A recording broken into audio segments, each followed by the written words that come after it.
Hey everyone, first match of the league with Pestilence. It's been a while since the last time I recorded a video in English, so let's see if I remember how to speak in English. We are against Brinaru, which usually play Elves, which is a favorable matchup because we play 4 copies of Pestilence basically. And I guess we can try to keep it because we have enough mana, a pair of removal spells and a Monarch, so why not try to keep it?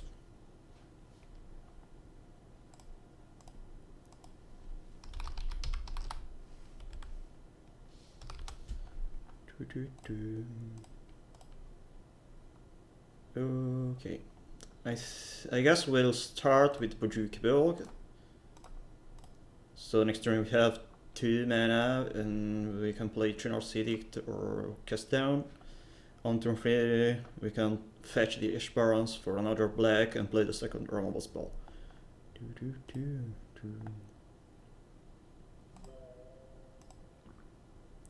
Okay, so our Trinor Edict basically is useless. They're on top of their friend rise, just attack, and we have another piece of the combo with Pestilence, which is great, but we're still missing another land drop, so there's no reason to not play Trinor Edict right now. We can cut one of their mana with a Trinor Edict, which can be helpful. And also is they probably don't have much in their hand, so for that reason they untap their finger to attack. Okay, that's a good draw because next turn we can play Pestilence or Guardian of the Guild Pact. I guess I probably play Pestilence because we can rat for 1 damage, leaving Jasper Sentinel on the battlefield, and then play Guardian of the Guild Pact next turn while leaving Pestilence alive. I guess we can play Swamp, Pest.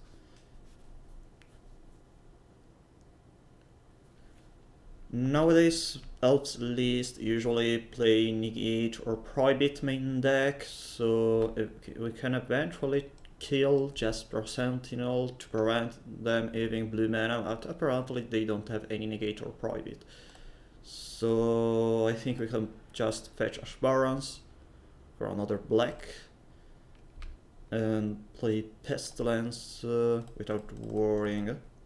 And next turn we can play Korsky Fisher if we need another black mana.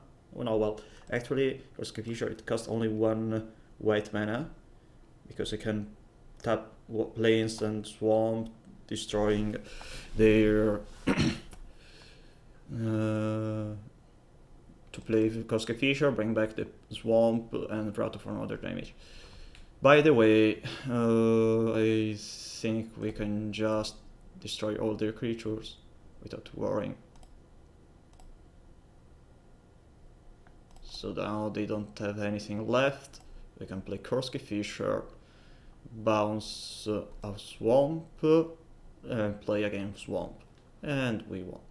Okay, they didn't have anything relevant. They play only a bunch of mana darks. They didn't draw any Lead the Stampede or Timberwatch or Distant Melody, so it was easy peasy. Also, I had the Pestilence in my starting hand, and usually it's not so easy to win against Elves because they can nowadays they have a lot of interaction in form of counter spells and enchantment 8, Glyphal Sabotage or Masked Vandal. I mean, Masked Vandal is the card game creature, it's a shapeshifter that can exile an artifact if you exile a creature when you play it. I mean, when it enters the battlefield, since it's an ATB triggered ability. Okay, in my sideboard, I probably have only Ashes to Ashes that I really want. We can think about Castigate, but usually against creature combo decks, unless our removal spells are useless, Usually removal spells are much better to interact with them.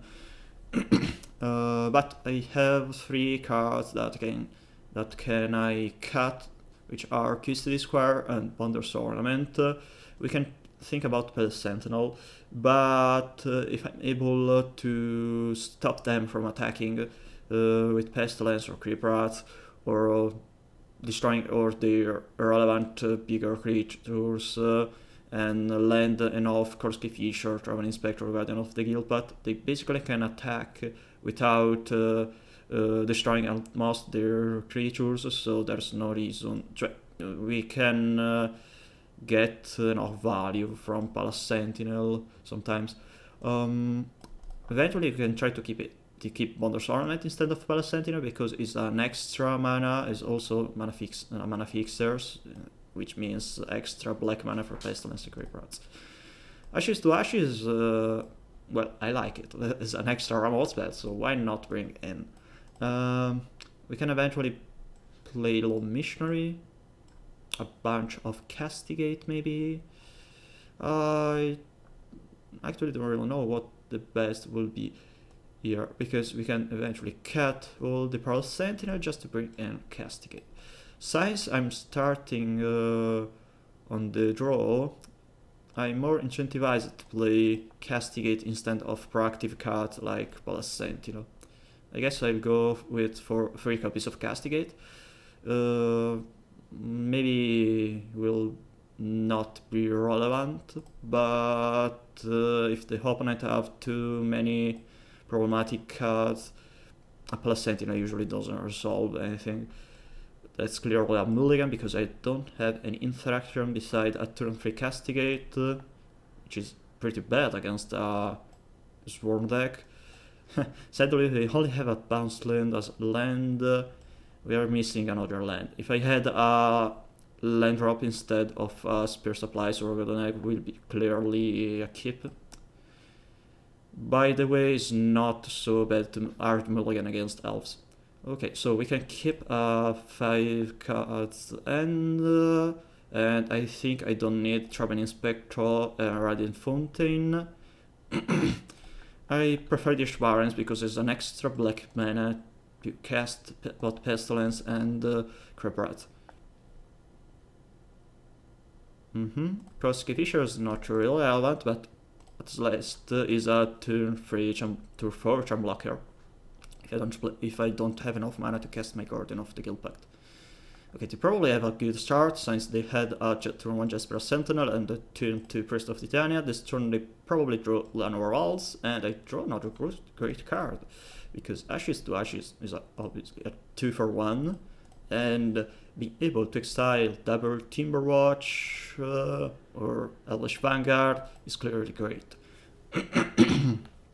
So let's see what they have.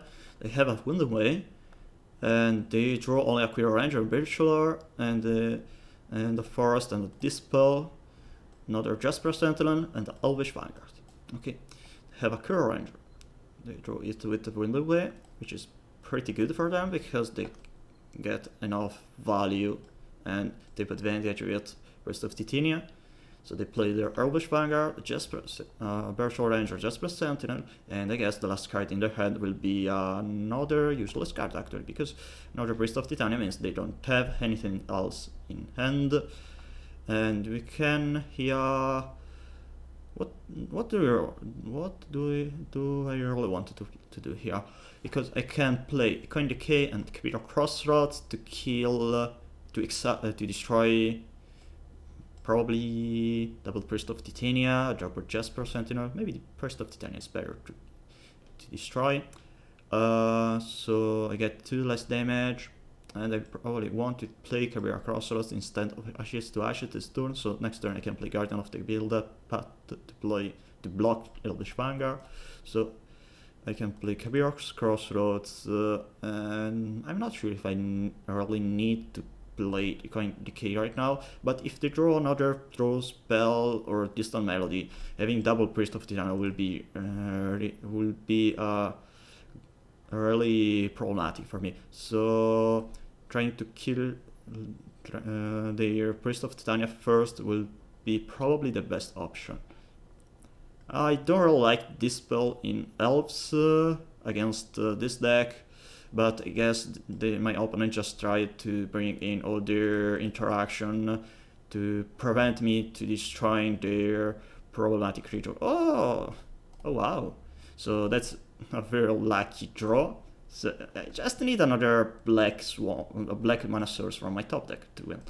But have a lot of creatures, so they can just attack, and if I don't draw anything relevant, they can win in 2 or more at combat step. So, probably I should play Korsky Fisher bouncing Carvier's Crossroads. That's a huge mistake from me. I don't have a lot. Also, if I draw a tapped Ledwin, Spare Supplies will be really bad playing it in the planes first. Yeah. Huge misplay from me. Also, I can't play Ashes to Ashes because I have only 5 lives left. There's a Crab Rats. Okay. So let's try playing Korsky Fisher, bouncing Carvier's Crossroads. It's clearly a misplay playing first planes. Sometimes you need to pay attention to what you do while playing Magic. Oh, they're also little. Yep. Probably lost. Right, they're little. Okay. That's not okay, but I guess losing when you misplay is reasonable. I don't really want to bring in again Palace Sentinel because they have this spell and probably other forms of interactions, so having Castigate to exile their Dispel or any other problematic thread will be great, I guess. Also, playing first, probably I can cut my singleton copy of Omen of the Dead to bring in Castigate. I usually keep against Elves Omen of the Dead because I can bring back Crab Rats, but keeping Ornament Omen of the Dead just to keep to bring back the singleton copy of Crab Rats is utopistic, I guess. Well, that's not really affordable. I mean, starting first and double Castigate with a Prismatic Trance. Okay, so the thing is, I can play turn 2 Castigate and turn 3 Castigate, and then also have a Travel Inspector.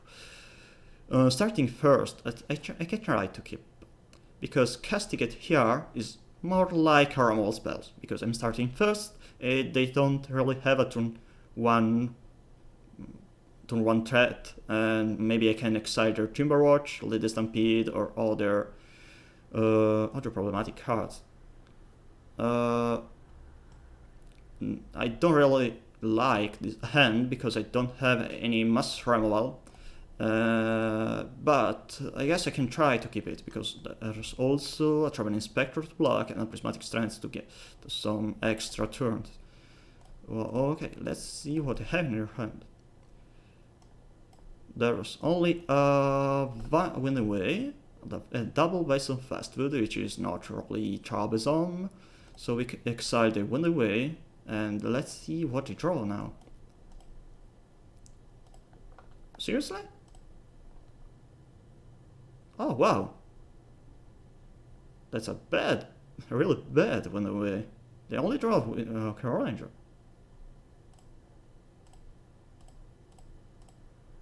So in their hand they have a land and a double Winds of Fastwood, so if I play Castigate, I'll do to exile their Winds of Fastwood. How much value I get from exiling their Winds of Fastwood? I'll probably do that so I can counter the next Winds of Fastwood with a Prismatic Strength. And there's no reason to keep a Castigate with them not having any cards left in their hand. Because next turn I can play Travel Inspector, Orzhov Basilica, crack the Clue, and don't play anything else. I don't want to block if they have a bunch of fast food. And next turn, then I can then play my my prismatic strength to counter the bunch of fast food. Having draw a Kosuke Fisher, I can play Kosuke Fisher instead of cracking the clue. Then I can play Orzhov Basilica, bounce back Kabira's Crossroads, and pass. I don't want to block since they have a bunch of fast food. They draw a Virtual Ranger.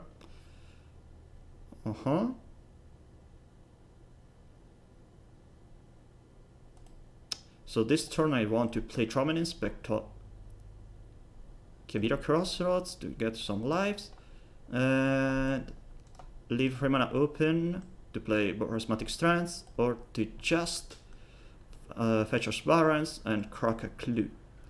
They draw Priest of Titania. They untap their Virtual Ranger.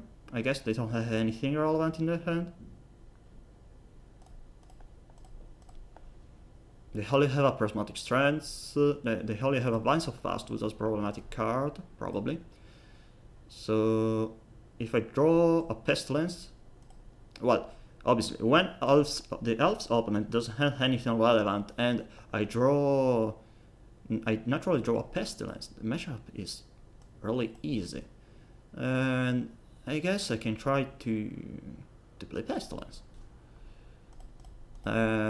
First I play Swamp because I can also activate Pestilence an extra time if they play Vines of Fast Food, and I also can try to kill the Virtual Ranger. So they didn't draw anything at the end. Exiling their Winning Wave was effective because on the top deck they had another Winning Wave which whiffed because it draw only one single card, a Cure Ranger, discarding 3 copies of Forest, which was really great for me. And I was really lucky, but in these 3 games I also played really badly on game 2, so now you can see how when you play a deck which is favorited against your opponent, if you don't pay enough attention, you can just die in a very stupid way. Okay, let's see what I find for the next match.